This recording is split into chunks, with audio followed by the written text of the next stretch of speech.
bom dia a todos na paz de Cristo Jesus. Estamos aqui para mais um programa EBD no Rádio. Nós já estamos aqui, eu, diácono Janilson, presbítero Ornaldo e missionário Lucas ali na mesa de som. Estamos aqui para mais um programa abençoador para todos os nossos professores da Escola Dominical e todos quantos nos ouvem pelas ondas aí da Rádio Filadélfia FM 105.9. Estamos com a ausência do pastor Wellington e diácono Heraldo, que estão ministrando fora da cidade, mas estão na escuta do programa e nós mandamos um abraço, que Deus possa abençoá-los e usá-los como instrumentos de engrandecimento do seu reino. Convido a você a nós orarmos nesta oportunidade, pedimos a graça de Deus. Pai, nós glorificamos o teu nome, agradecemos por estarmos aqui nesta manhã, Senhor, e pedimos a tua direção, pedimos a tua bênção, pedimos o teu entendimento, pedimos que o teu Espírito Santo nos dirija em tudo. Pedimos, Senhor, a tua bênção sobre a cidade de Tucuruí, sobre os moradores, sobre os ouvintes da Rádio Filadélfia, sobre os professores da Escola Dominical e todos quantos estão envolvidos, Senhor, ouvindo esta programação. Pai, ser conosco nesta manhã, abençoa-nos a todos, é o nosso pedido a ti, em nome de Jesus. Os amigos, que saudade dos domingos de manhã. Então vamos lá, a nossa ministração, o nosso comentário da revista de Juvenis, né? E aqui nós vamos partilhando com o presbítero Ornaldo, que está aqui nos dando um apoio em nome do Senhor Jesus. Nossa temática dos juvenis é bons conselhos, né? Baseado no livro de Provérbios, para ir para os nossos juvenis, nossos alunos, os filhos, né? Que precisam tanto de bons conselhos, numa época tão difícil hoje, de tantas vozes no mundo desencaminhadoras, mas aí a palavra de Deus vem para trazer direção e encaminhamento que agrada ao nome do Senhor Jesus. Lição de número 3, o nosso tema da lição é o chamado da sabedoria, e nós vamos já compreender como é que a sabedoria chama aqueles que o livro de Provérbios chama de nércios ou simples, né? Pessoas inexperientes, para que possam receber a instrução da sabedoria e assim se tornarem pessoas sábias e possam fazer grandes escolhas corretas na vida. Afinal de contas, a nossa vida depende das nossas escolhas, né? E quanto melhor fizermos, mais abençoadora será a nossa vida. E vou aqui começando aqui com a nossa leitura bíblica em classe, que está no livro de Provérbios, capítulo 1, versículo 20 ao versículo 33, né? Que vai tratar do tema do chamado à sabedoria, né?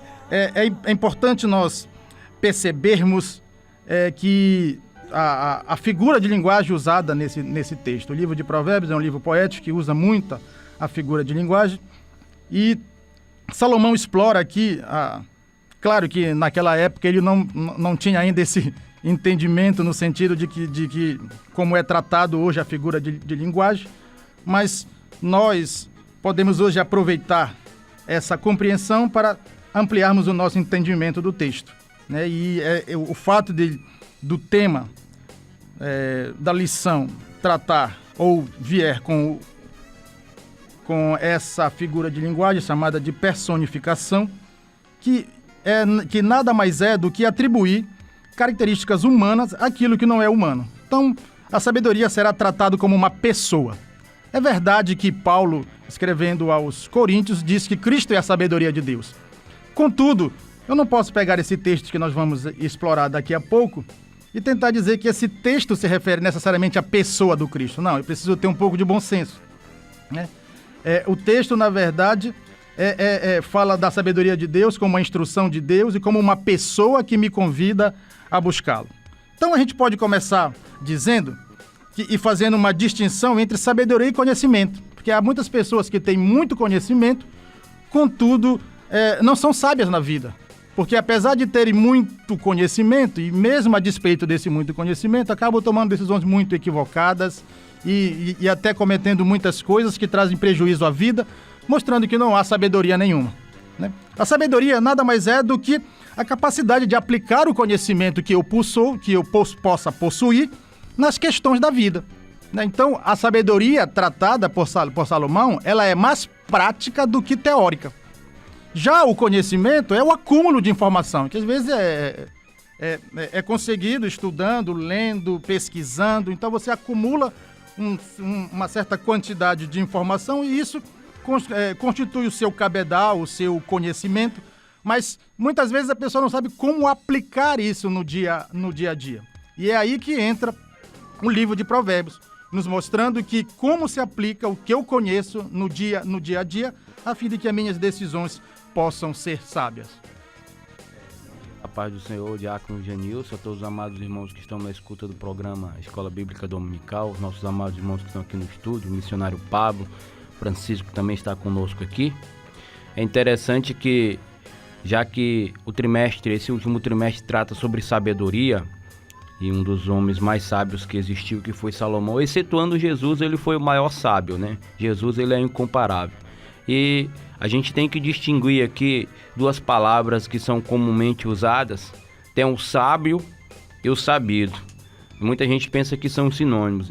O sábio é como o professor Janilson falou, e o sabido é aquela pessoa que tem muito conhecimento, é autossuficiente, é uma pessoa que acha que não precisa de nada nem de ninguém. Esse é o sabido. Nós vemos um país de muita gente sabida, viu, Diácono? Muita gente que... Os sabidos, eles são espertos, eles são sagazes. Os sabidos usam seu conhecimento para ludibriar, para enganar as pessoas. Mas o sábio é aquele que ouve o conselho e dá aplicabilidade ao mesmo. O sabido não. O sabido acha que já sabe tudo, que tem muito conhecimento, é arrogante, é prepotente, mas o sábio é humilde, professor Genilson. É verdade. O Tiago trata disso no capítulo 3 da sua epístola, que ele fala da verdadeira sabedoria, que ela é pacífica, que ela é de bom tratos, que ela é sem hipocrisia, que ela é imparcial. Quer dizer, ele trata essa sabedoria como recebida de Deus. Mas também ele fala de uma sabedoria que ele diz que é terrena, animal e até demoníaca, quer dizer, mostrando que aquele tipo de sabedoria, na verdade, não procede de Deus. Mas o que nós vamos estudar aqui é essa que procede de Deus, que está na palavra de Deus, a fim de que possamos ser sábios e possamos instruir os nossos alunos nesse conhecimento, nessa instrução que é de Deus para a nossa vida. E, como diz aqui o livro A Nossa Leitura Bíblica em Classe, né, aquele que abraçar, aquele que receber essa instrução, tende a ter sucesso na vida. Então, eu queria aqui fazer uma rápida leitura, presbítero Ornaldo, aqui da nossa leitura bíblica em classe, porque se nós compreendermos ela, já vamos compreender a lição como um todo e fica mais fácil o nosso entendimento. Ele começa dizendo no versículo 20, a suprema sabedoria, altissonantemente, ou seja, em alta voz, clama de fora. Ou seja, clama de fora como que chamando quem está dentro para vir receber. Pelas ruas levanta a sua voz. Nas encruzilhadas, no meio dos tumultos, clama. Às entradas das portas e na cidade, profere as suas palavras. Aí ele começa no versículo 22, Até quando, nércios? Amareis a nercidade, e vós, escarnecedores, desejareis o escárnio. E vós, loucos, aborrecereis o conhecimento. Quer dizer, ele está dizendo até quando vão ficar nessa situação e não receber a sabedoria. Aí, versículo 23, ele continua. Convertei-vos pela minha repreensão. Aí a sabedoria falando, essa personificação, essa figura de linguagem aplicado à sabedoria divina. Eis que abundantemente derramarei sobre vós o meu espírito, ou seja, o meu entendimento, minha virtude, e vos farei saber as minhas palavras.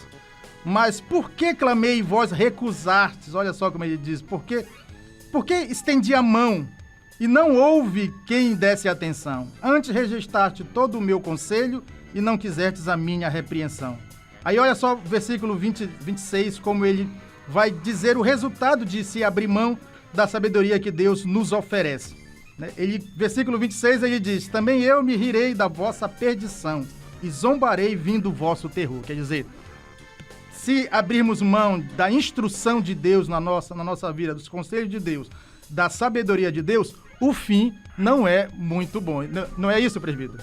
Exatamente. Os amados irmãos que estão na escuta do programa, eu sublinhei aqui algumas questões, já que o diácono Janilson, o professor Janilson falou de abraçar, né? E tem uma coisa muito interessante que ele fala o seguinte no ponto 1, que é o clamor da sabedoria, né? No primeiro tópico.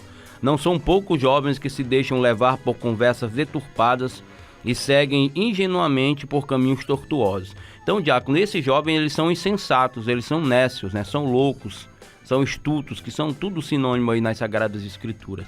São pessoas que quem sabe através de um ganho fácil, através de se dar bem na vida, né? Usam aquela frase do Nicolau Maquiavel, que a maioria das pessoas que usam essa frase é no sentido negativo. O fim justifica os meios, são convidados para fazerem coisas erradas, porque essas coisas erradas vão lhe trazer benefícios financeiros, vão lhes dar um status social, vão fazer com que eles sejam aceitos no seu grupo social, e muitos têm se enveredado pelo caminho das drogas, pelo caminho da delinquência, da marginalidade, porque através de conversações torpes tem desviado o seu caráter, tem desviado o seu entendimento, e ao invés de serem sábios, eles não estão ouvindo o clamor da sabedoria, professor Genilson. É verdade, presbítero Ornaldo. A sabedoria continua clamando. Tiago, na sua carta, capítulo 1, ele diz que quem tem falta de sabedoria, peça a Deus, né? Que Deus dá liberalmente e não lança em rosto. Ou seja, Deus instrui quando nós queremos ser instruídos na sua palavra. E no tópico 2 aqui, falando da conversão e promessa de fazer-nos sábios, o propósito do livro de Provérbios, a gente pode resumir dizendo que o propósito dele é multiplicar os sábios e diminuir os tolos. Esse é o propósito. Por isso que o livro de Provérbios fala muito de filhos, que é voltado para os filhos biologicamente, mas para os discípulos dos mestres, a fim de que eles possam aprender. De forma, professor, que você precisa frisar isso aos nossos alunos, que eles precisam aprender com aquilo que você está instruindo na palavra de Deus, a fim de que possam crescer e serem homens e mulheres sábios e que possam contribuir não só com a igreja que fazem parte, mas com a sociedade, o meio aonde vive, né? Precisamos de pessoas instruídas, pessoas sábias, pessoas que compreendem a vida e pessoas que tragam alguma contribuição para o meio aonde vive, tá certo? Então, esse é o propósito do livro de Provérbios e esse é o propósito da sabedoria. Quando ela clama para instruir, ela clama para fazer a pessoa crescer, se desenvolver, tornar uma pessoa capaz, né? Porque esse é o propósito de Deus para a vida do homem, tá certo? Então, nós podemos entender isso no tópico 2 da nossa lição. E no tópico 3, presbítero Ornaldo, o que o senhor tem a nos dizer sobre as consequências da rejeição da sabedoria? A sabedoria está clamando, como é uma personificação aí, como foi falado. Mas existe muita gente obstinada, existe muita gente teimosa que não quer dar ouvido. Então, quando você não dá ouvido à sabedoria, você vai praticar tolices, você vai ser um insensato. É interessante que os comentaristas, né, porque é um quarteto aí, né, de comentaristas dessa lição aí, eles simplificam e tem o seguinte aqui, ó, no entanto, é importante entender que a juventude é uma fase de semeadura e certamente você colherá futuramente o que plantar nessa fase. A famosa lei da semeadura. É um princípio infalível da palavra de Deus. O que você planta na juventude, você vai colher na velhice, você vai colher na terceira idade. Então, o que nós estamos plantando? Se você plantar uma vida regrada, uma vida saudável, uma vida com boas práticas, uma vida com exercícios físicos, você vai chegar numa certa idade com vigor, com saúde. Agora, se você plantar uma vida desregrada, você vai chegar numa certa idade, na terceira idade aí, de forma quase parando, né? Tem muita gente reclamando, por quê? Por causa dos pecados ou dos exageros da juventude, professor Genilson. É interessante, presbítero Ornaldo, que Salomão, Eclesiastes capítulo 20, verso 9, ele traz aqui uma advertência muito, muito interessante.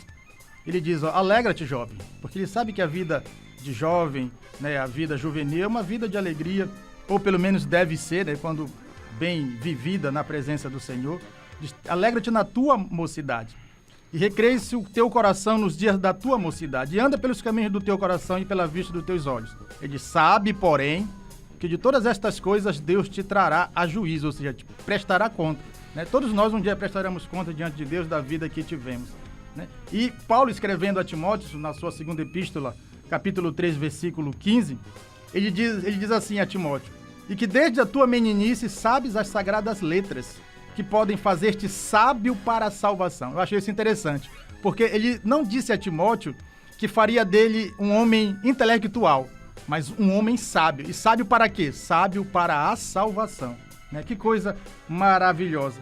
E aqui o nosso ponto 4 diz: para o que houve a sabedoria, a segurança e descanso. Só que eu gostaria de falar alguma coisa sobre isso?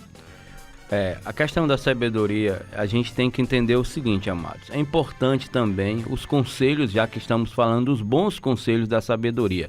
E, geralmente, conversar com pessoas que têm experiências de vida, que têm vivência de vida, nos torna também sábios. A gente ouve as histórias de pessoas que já trilharam por estes caminhos aí. Eu gosto sempre de conversar com pessoas que têm 50, 60 anos, porque a sabedoria que eles nos passam é uma sabedoria prática. Os seus erros e acertos vão servir-nos de base para que não erremos e para que, pelo caminho que eles passaram, nós possamos, digamos assim, não errar como eles erraram. Então, quando você ouve um sábio, você se torna sábio. E quando você anda com um tolo, você se torna insensato. Aquele velho adágio: dize-me com quem andas e eu te direi quem é. Se você quer ser sábio, ande com pessoas sábias, com pessoas sensatas. Se você quer ser louco, continue andando com pessoas loucas.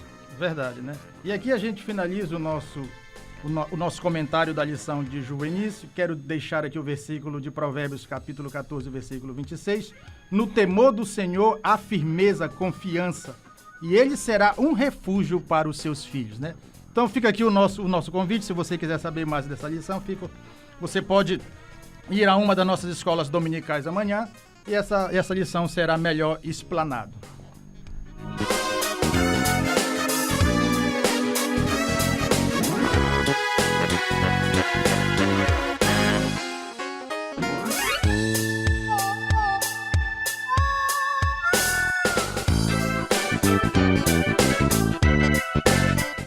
Já estamos de volta, né, aqui com a nossa lição de jovens, e com o tema do trimestre, ou a temática do trimestre: o vento sopra onde quer.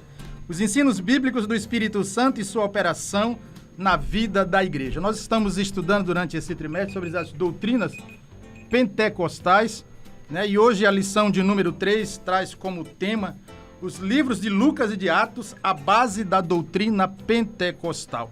Então nós vamos discorrer acerca deste assunto. Eu já passo a palavra ao professor Ornaldo, aqui, presbítero Ornaldo, que vai fazer um rápido comentário, e assim a gente vai compartilhando essa instrução. Ali, a síntese da lição diz: o movimento pentecostal está alicerçado nas Escrituras, especificamente no Evangelho de Lucas e no livro de Atos. Obras que mostram que, de forma contundente, a atuação irrestrita do Espírito Santo. E a nossa leitura bíblica em classe está em Lucas, a partir do capítulo 1, versículos 1, 2 e 3, e Atos, a partir do capítulo 1 também, versículos de 1 a 9. E nós já vamos entrar, e a nossa lição está dividida nos seguintes pontos: Lucas, o escritor pentecostal; o Evangelho de Lucas é o tópico 2, e o tópico 3 é Atos dos Apóstolos. É interessante, né, presbítero Ornaldo, que Lucas muitas vezes ele era visto apenas como um historiador, mas na verdade hoje nós vamos ver que ele também trata de questões teológicas. Então existe um aspecto teológico na vida e nos escritos de Lucas, tá certo? Então, presbítero Ornaldo, o que o senhor poderia nos falar acerca desse tema? Interessante. Lucas, médico amado, né? Médico particular de Paulo, companheiro de Paulo. Lucas, que é considerado um dos evangelhos mais completos, visto que no Evangelho de Lucas, começando, ele fala que ele foi fazer uma pesquisa. O pessoal que faz aí, que cursa faculdade, que fazem pesquisas de campo, na realidade Lucas foi fazer uma pesquisa de campo, e ele deixa bem claro que ele foi entrevistar pessoas, testemunhas oculares, que tinham não só participado, visto os fatos que se sucederam na história de Jesus de Nazaré. Então tinha muita gente viva, e Lucas foi entrevistar as pessoas para saber o que realmente tinha acontecido. Ele endereça o seu livro a um homem chamado Teófilo. Teófilo significa quem ama a Deus, um ilustre judeu, um ilustre gentil, me perdoe, que queria saber mais sobre Jesus de Nazaré. Quando ele escreve o livro de Atos, que ele endereça também a Teófilo, que ele fala da história dos primeiros 100 anos da igreja primitiva, né? Da era cristã. É interessante que quando você for estudar esses livros, você saiba realmente todo esse arcabouço histórico. O que foi que realmente aconteceu. E Lucas, ele deixa bem claro isso. Outro fato interessante de Lucas é que ele deixa claro nas suas narrativas qual é o objetivo, qual é o propósito dos seus livros. O Evangelho de Lucas. Atos é considerado o 5º evangelho, manual de missões, Atos do Espírito Santo. Atos narra essa história dos primeiros 100 anos do cristianismo. Mas uma pergunta simples, professor Janilson, que a gente faz e que a maioria dos pentecostais não sabe responder. A gente pergunta, o que é ser pentecostal? Aí tem gente que quer tecer uma tese de doutorado, mas você não quer saber toda essa coisa. O que é ser pentecostal? Ser pentecostal, para simplificar, é acreditar na atualidade dos dons espirituais. Simples assim. Agora tem a questão teológica, tem a questão sociológica, mas você tem que saber pelo menos o que você é. Porque diz um certo adágio, porque quem não sabe para onde vai, qualquer caminho serve. Mas nós estamos te direcionando no caminho. Por que somos pentecostais? Porque nós acreditamos em milagres, porque nós acreditamos que tudo o que aconteceu na era cristã acontece também na era pós-cristã, professor Genilson. Verdade, né? No meio teológico nós somos chamados de continuistas, né? Porque existe os cessacionistas, aqueles que acreditam que os dons ficaram restritos ao período apostólico. Mas nós acreditamos, baseado até na palavra de Pedro, quando diz que aquilo que aconteceu no dia de Pentecostes era para eles, para os filhos deles e para todos quantos o Senhor chamar. Então isso não tem limite.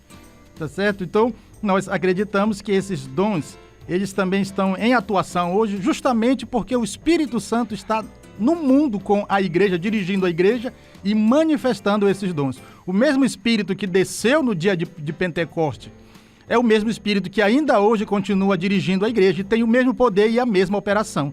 Por isso que nós acreditamos na atualidade dos dons e somos chamados de pentecostal, relacionado a esse evento do Pentecoste. Mas falando aqui sobre o médico Lucas, né, a gente percebe que Lucas, como médico e grego que era, possivelmente, além de fazer esse papel de historiador, pesquisador, né, ele também, possivelmente, ele era um conhecedor da filosofia da época. Até porque essa questão de dividir o conhecimento ou as ciências, isso aí é bem recente, né? É de Augusto Conte para cá. Foi ele que fez aquilo que é chamado de...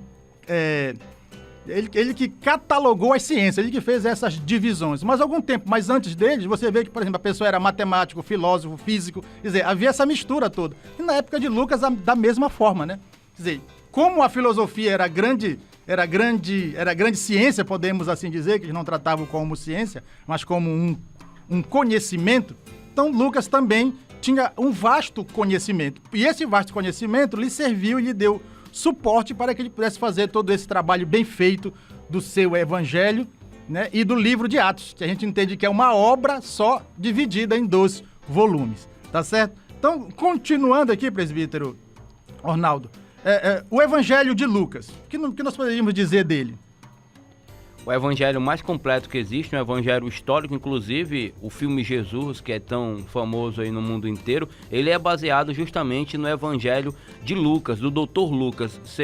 Você frisou, ele é o único não judeu dos 40 escritores, que aproximadamente aí são 40 que escreveram a Bíblia Sagrada. Então, de 40, ele é o único que não é judeu, que é grego e que teve essa honra de escrever 2 livros da Bíblia Sagrada, o Evangelho, que leva o seu nome, e também Atos dos Apóstolos. É impressionante, Diácono Janilson e amigos ouvintes, que existiria uma lacuna faraônica, abissal, extraordinária, se não houvesse o livro de Atos dos Apóstolos.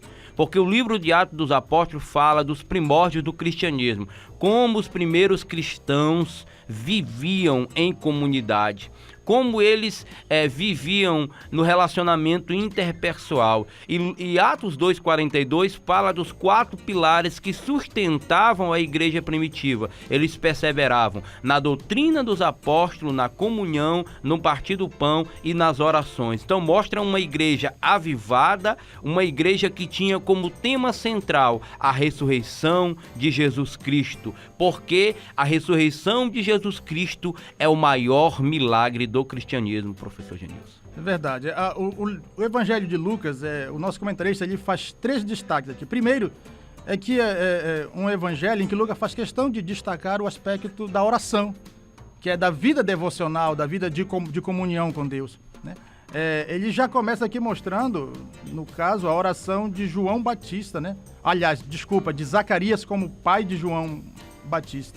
Depois, ele vai discorrendo sobre a vida de Jesus, a vida de oração. Então, esse destaque na oração, ele é muito importante para o pentecostalismo, porque o Pentecoste, ele foi resultado também, além da promessa de Jesus, mas da oração daqueles irmãos que estavam ali reunidos. Eles estavam reunidos o quê? Conversando? Não, eles estavam orando. Então você vê um destaque. E de fato, o mover de Deus, ele se dá muito a partir das nossas orações, né? E aí, ele continua aqui tratando do aspecto também do Espírito Santo enchendo pessoas. Ele faz questão de destacar isso, né? O Espírito vindo sobre Maria, né, para a geração do Filho de Deus, o Espírito, né, enchendo ali João Batista, que João Batista já foi cheio do Espírito Santo desde o ventre da mãe. Quer dizer, esse enchimento, esse já destacado ali por Lucas, ele vai trabalhar melhor no livro de Atos, quando ele vai falar do enchimento a partir do dia do Pentecostes, né? E também fala do Espírito Santo na vida de Jesus, né, que recebeu toda a plenitude, né? Paulo, escrevendo aos Colossenses, ele faz questão de dizer que em Cristo estava toda a plenitude de Deus. Então o Espírito estava sobre Jesus sem medida, como diz os evangelhos, né? Não havia assim um limite, né? O Espírito estava completamente, era ele que dirigia Jesus. Detalhe, né?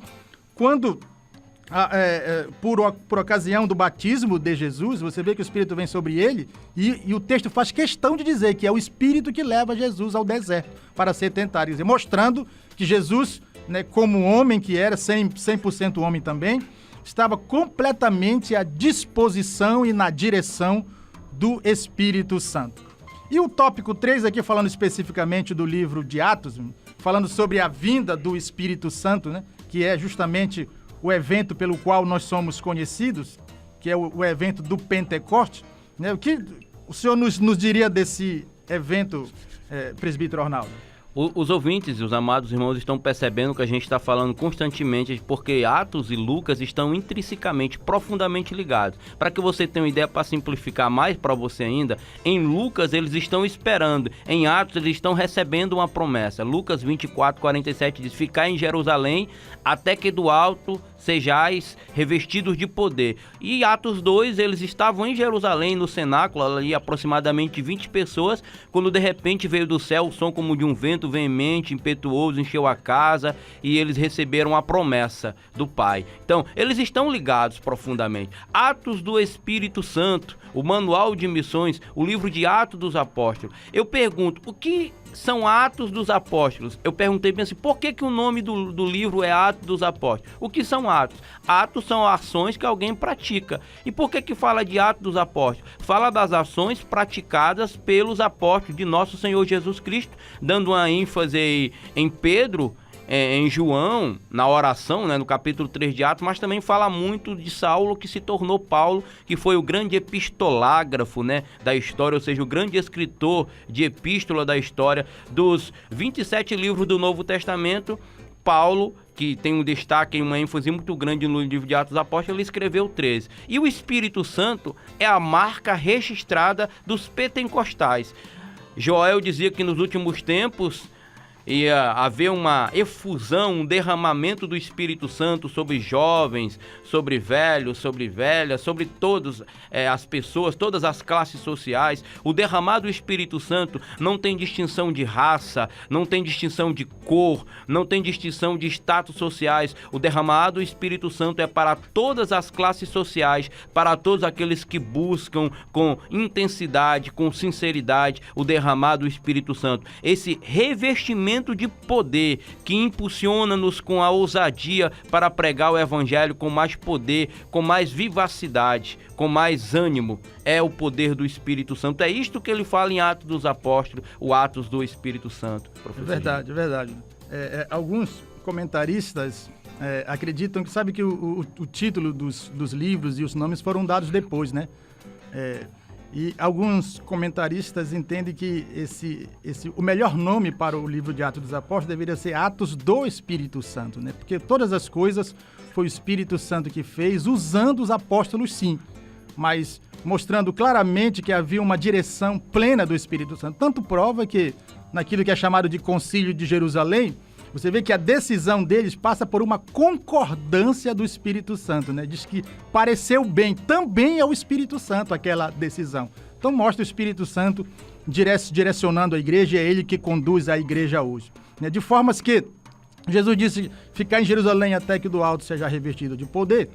Jesus estava dizendo que sem essa ação, sem essa ajuda, sem essa direção, os apóstolos não chegariam muito longe. Certamente teriam desistido da sua missão, devido às lutas e os obstáculos que tiveram, os embates que tiveram para propagar a mensagem do Evangelho.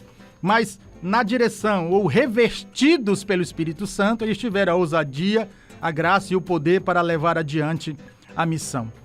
É importante dizer que nós cremos que todas as pessoas que aceitam a Jesus recebem o Espírito Santo, mas nós, pentecostais, acreditamos que há um revestimento, uma segunda bênção, que é para efeito de serviço, essa capacitação, esse revestimento do poder de Deus. Eu gosto sempre de de ilustrar isso falando de alguém que está vestido com uma camisa qualquer, e essa pessoa coloca um terno, né? Então ela está revestida, ela está vestida 2 vezes. Então essa é a ideia do batismo, né? É uma capacitação de Deus a fim de que a igreja possa cumprir a sua missão na terra. E isso é interessante porque quando Jesus ressuscita, há um episódio em que ele aparece no meio dos discípulos. Os discípulos estão trancados numa casa e Jesus aparece no meio dos discípulos e diz: Pai seja convosco. E aí o Evangelho faz questão de destacar que Jesus soprou sobre eles e disse: recebei o Espírito Santo. No entanto, esse mesmo grupo também foi batizado ou recebeu o revestimento no dia de Pentecostes, mostrando que existem momentos diferentes, né? No momento da aceitação, o Espírito vem para a vida da pessoa, sim, porque sem o Espírito não há como se falar de alguém salvo. Mas o batismo é um revestimento para que se possa cumprir a missão. Porque essa missão de propagar o Evangelho, isso não é propagado na força do homem, na inteligência do homem, não. Isso aí é propagado com a ajuda e a direção e o poder do Espírito Santo, né? Então é importante frisar isso, que é justamente o tópico, ou subtópico 2 do tópico 3 da nossa lição, né? Então eu gostaria até de deixar aqui essa última palavra dizendo que nós precisamos, na verdade, voltar a pregar sobre batismo no Espírito Santo, efusão do poder de Deus. Nós precisamos entender que nós, na nossa maneira de ser, nós não somos páreo para o mundo aí fora. Nós precisamos dessa graça, dessa ajuda e desse poder do Espírito Santo. Porque as coisas acontecem não é porque alguém sabe pregar, alguém sabe ensinar, ou porque alguém tem um grande conhecimento, ou é capaz de alguma coisa, ou tem muito recurso financeiro. Não é por causa disso. É porque o Espírito Santo está na direção do trabalho e ele é o mais interessado em operar, salvar, libertar, né, para que o nome do Senhor Jesus seja glorificado. Então, esse foi o nosso comentário da Revista de Jovens. Nós estamos indo ao nosso momento cultural e logo, logo já estamos de volta.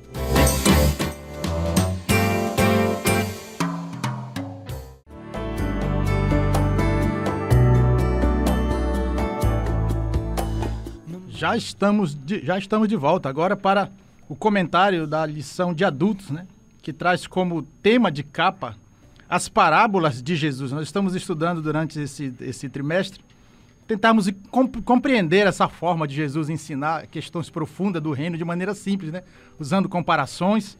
E o nosso subtópico aqui da lição, ou o nosso subtítulo, diz as verdades e os princípios divinos para uma vida abundante, para uma vida feliz. Hoje a lição de número 3, né, que estaremos estudando amanhã em cada uma de nossas congregações, traz como título ou como tema o crescimento do reino de Deus.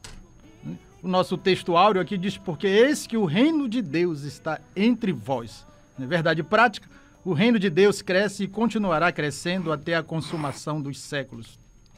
A nossa leitura bíblica em classe está aqui nos evangelhos chamados sinóticos, né? E começa com a leitura de Marcos capítulo 4, versículos 30 a 32. Também Mateus capítulo 13, versículo 31 a 33. E Lucas capítulo 13, versículos 18 e 19. O objetivo geral da lição é evidenciar que o propósito de muitas parábolas é revelar o reino de Deus, né? Então precisamos ter isso em mente, que isso vai nortear toda a nossa compreensão da lição.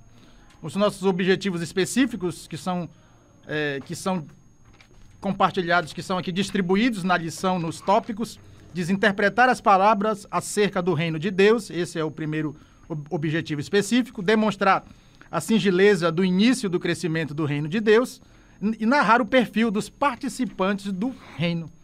Então, os tópicos da lição são os seguintes: interpretação das parábolas sobre o reino de Deus, a expansão do reino de Deus, e o tópico 3 é quem participa do reino de Deus. Presbítero Ornaldo. Amados, estamos de volta. Antes de nós entrarmos no assunto propriamente dito aqui, viu? Eu vou abrir um parênteses aqui, mandar um alô para os nossos amados irmãos ali de Matacurá, presbítero Jaime, presbítero Malaquias, o presbítero Ariovaldo ali de Piranopã. Tem uma festa grandiosa aí, 26 e 27 de outubro, né? O pastor Wellington Carvalho vai estar lá, pastor Edmilson e sua esposa, e todos os amados irmãos ali que cursam a Etebade ali em Matacurá, em todas as regiões circunvizinhas, que os irmãos que são ouvintes assíduos do nosso programa. Parábolas de Jesus, o crescimento do reino de Deus. Nós temos que entender que parábolas não tem como objetivo principal caracterizar uma doutrina.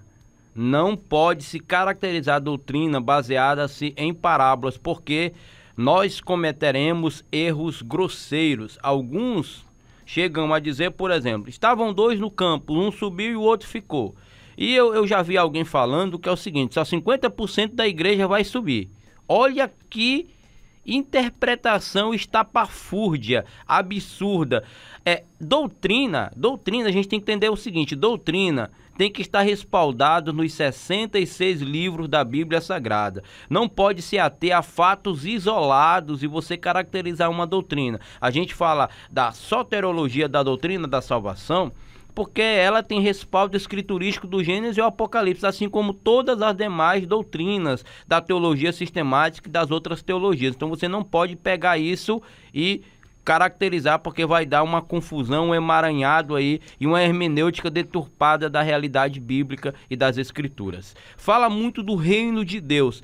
Diácono Janilson, os irmãos, os ouvintes querem saber o que é realmente o reino de Deus e como entrar no reino de Deus. É verdade.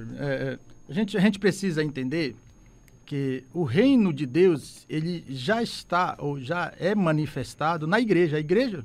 Agora, é verdade que o reino de Deus, na sua concretude, ele é muito maior do que a própria igreja que palmilha hoje na terra, né? Então, o reino de Deus é o domínio de Deus sobre toda a criação, a qual nós esperamos por ocasião do milênio, que é a concretude do reino de Deus, quando Cristo reinar sobre a terra.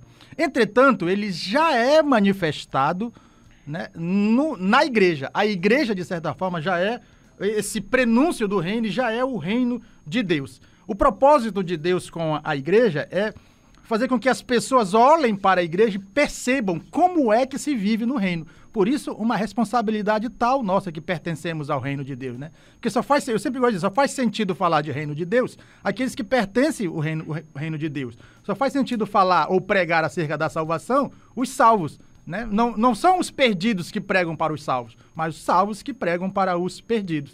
E aqueles que pertencem ao reino é que devem anunciar esse reino àqueles que ainda não conhecem e demonstrar isso na prática de vida, tá certo? Mas nós precisamos dizer aos nossos ouvintes que as parábolas de Jesus, na sua grande maioria, de fato, está sempre exemplificando e fazendo comparações, né, que é a ideia da similitude que aqui o nosso comentarista traz. São comparações extensivas, porque Jesus, para falar de um reino que as pessoas não viam, então ele usava aquilo que era conhecido da época, que era o trabalho, né, de agricultura, aqui no caso um pouco de botânica que Jesus vai usar para instruir ou para exemplificar o reino de Deus, né, usando a parábola do grão de mostarda. E a gente percebe claramente que a gente precisa ter cuidado realmente, como o senhor falou, com as interpretações.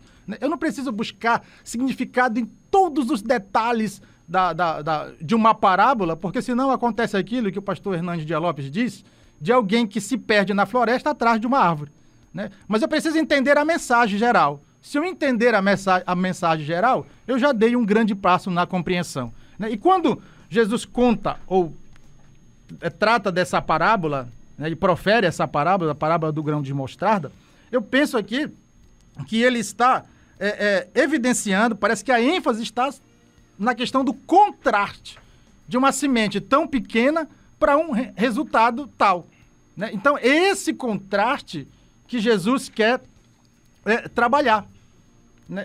Eu preciso compreender isso, né? Que a semente do grão de mostarda, ou o grão de mostarda, ou a semente de mostarda, era um grão pequeno.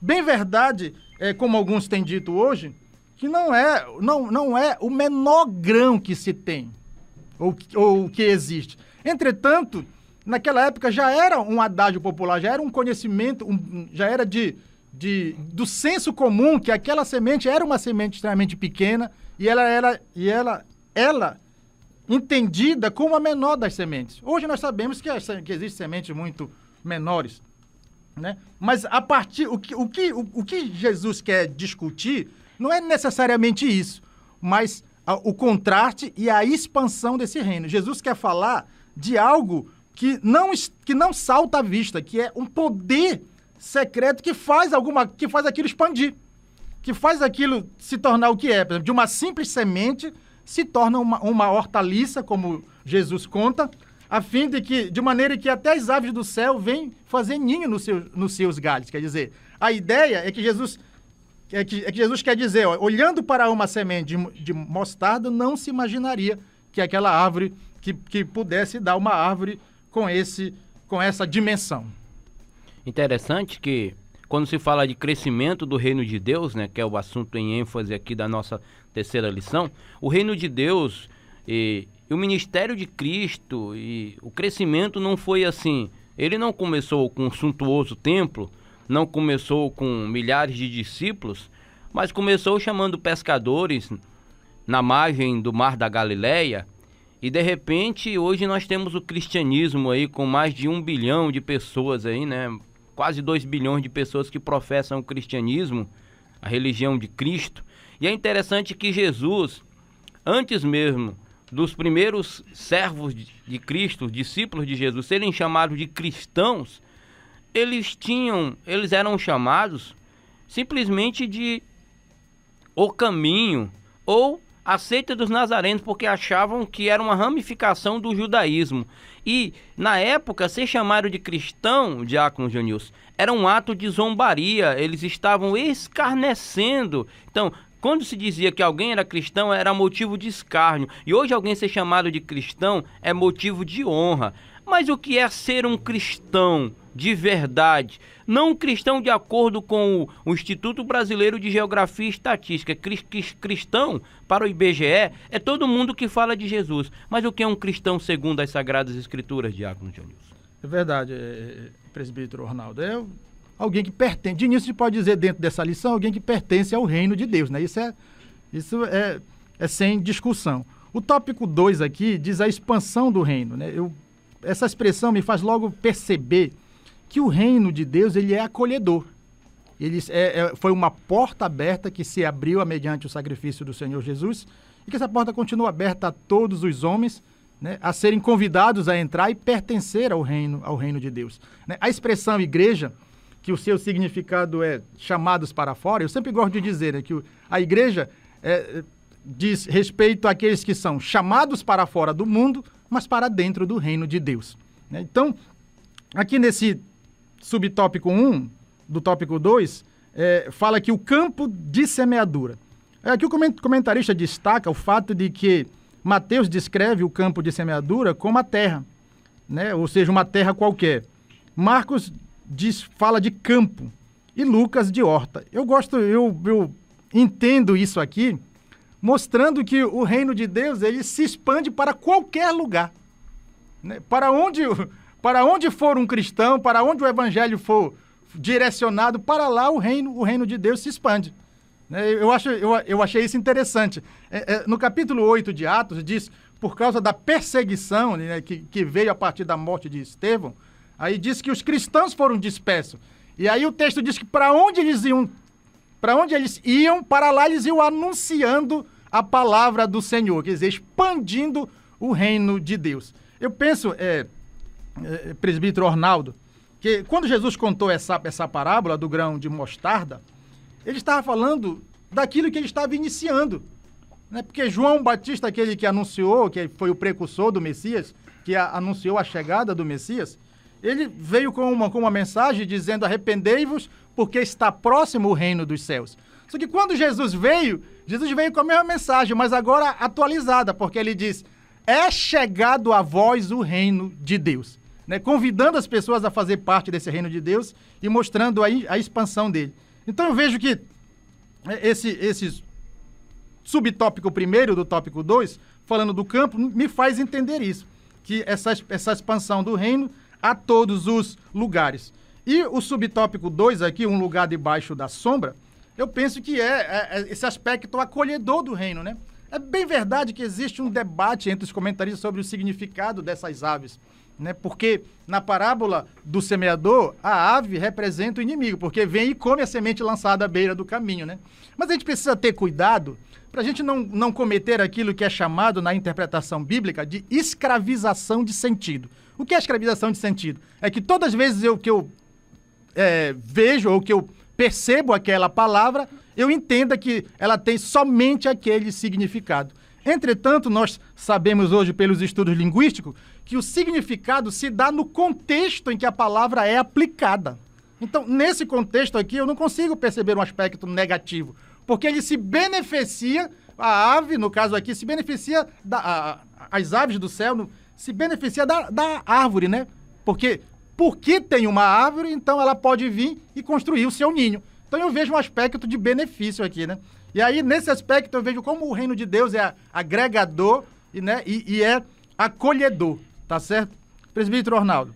É interessante aqui também, já passando aqui para o nosso tópico 3, quem participa do reino de Deus, e tem uma passagem das Sagradas Escrituras que, de uma forma extraordinária, fala das características do cidadão dos céus. O cidadão dos céus é aquele que faz parte do reino de Deus. E eu vou ler o Salmo 15, Diácono, porque o Salmo 15 sintetiza o ponto 3 de forma extraordinária. O que Deus espera do seu povo, é o título, né, do Salmo de Davi, do Salmo 15.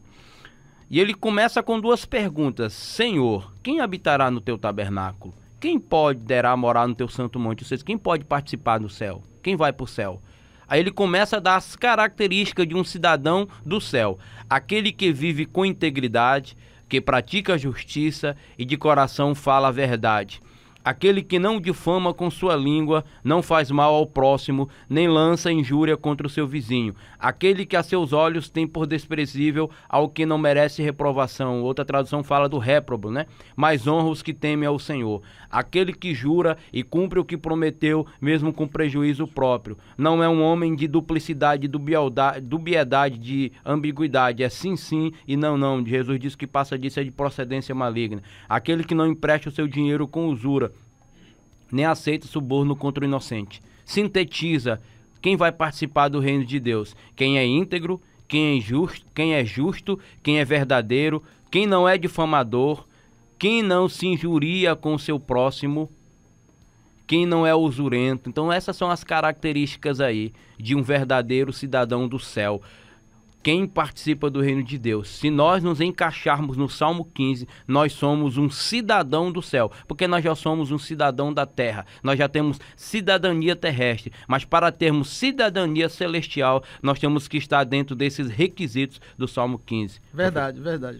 O nosso comentarista aqui, nesse tópico 3, ele começa dizendo que todos os autênticos discípulos de Cristo participam do reino de Deus, né? É necessário dizer que a igreja, através da pregação do evangelho, está sempre convidando os homens a serem autênticos discípulos de Cristo e a fazerem parte desse reino, né?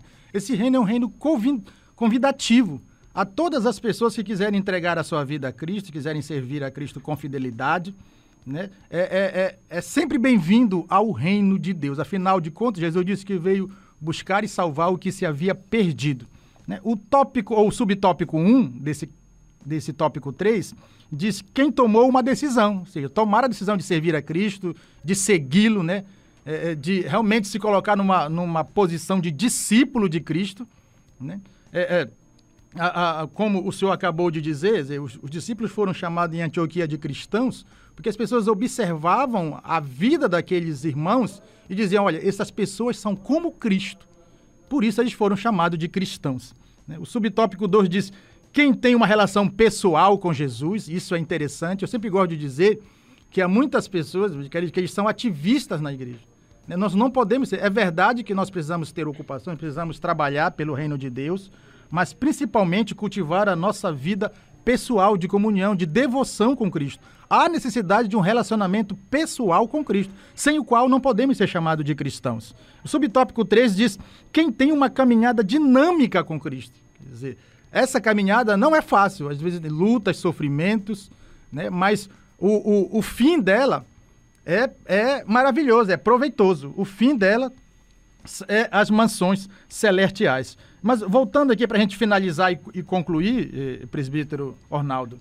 essa parábola mostra como Jesus começou o reino de Deus, podemos assim dizer, com apenas 12 pessoas que nem tinham as qualificações tais que a gente poderia julgar hoje que eles precisavam ter para fazer um grande trabalho, né?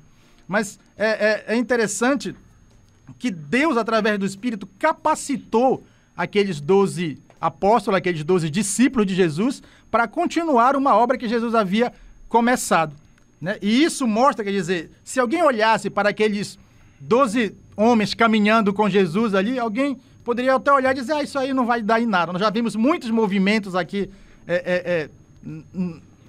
no nosso meio de pessoas que tentaram revolucionar e não aconteceu nada, né? Então, quer dizer, mostrando que aquilo, justamente o grão da mostarda, né?